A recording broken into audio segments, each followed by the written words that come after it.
going on, Dodgers Nation? Doug McCain here, and I'm here with MLB insider Bob Nightingale. Thank you so much for your time, Bob. How you doing tonight? Yeah, doing good. Thanks, Doug.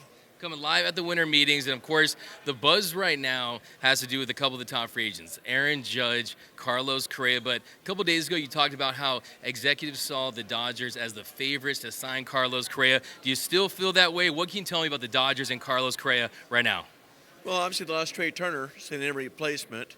Bogaerts makes a lot of sense. Correa's a star. I mean, he's got the magnetism, star attraction. The big question is, will everybody accept him back in that clubhouse? Will the Dodger fan base accept him? Because of, the Houston Astros cheating scandal, which is, still 5-6 years ago. And how big of an obstacle do you think that is? How much do you think the organization is looking at the history, the baggage of Carlos Correa? How tough of a sell will that be to this Dodgers fan base? Do you think they're considering that right now?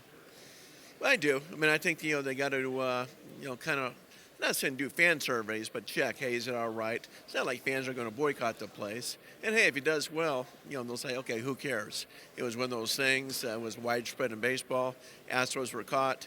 Obviously, he's still a very good player. It wasn't like he became a good player just because he was getting signs.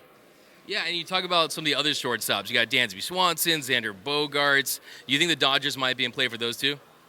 Well, I think Swanson would be like the last guy. If you can't get there three, he would be the fourth guy. Obviously, Freddie Freeman's, teammate. He's probably the fourth, too, in talent. Great guy. Bogaerts, of course, makes a lot of sense. Everybody loves Xander Bogaerts. So if they can't get Correa or decide not to, I think Bogaerts is in play more than Swanson. Gotcha. So Aaron Judge, the big-time free agent, the most coveted free agent this offseason. For the longest time, we thought maybe it's a Yankees-Giants battle, and maybe the Dodgers are a fallback option. But now there's some talk about the Texas Rangers getting in the mix for Aaron Judge. What do you hear about that? I don't see that. I mean, they don't have that much money. They just spent $500 million last year with Marcus Semien and, of course, Corey Seager. Now the big thing with Jacob deGrom for 185.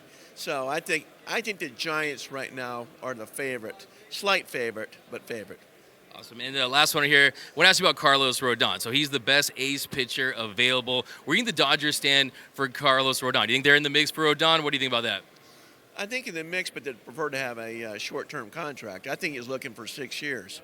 Remember, it's the guy that was with the White Sox. They didn't even tender him a contract. So he's really come on. He's a little injury-prone. And I think, if the Dodgers want him, they'd have to give him a contract, like a 3-year deal for at least $35 million a year. I can't see the Dodgers saying we're going to give this guy 6 years. Yeah, that tends to be the issue with the Dodgers. They don't want to go long-term. Rodon, with that injury history, probably ends up with either the Mets, maybe the Yankees. But thank you so much, Mr. Bob Nightingale, for your time, and thank you for rocking with us here on the Dodgers Nation YouTube channel. The legend, Bob Nightingale, ladies and gentlemen. Go follow him at BN Nightingale. Thank you so much, Bob.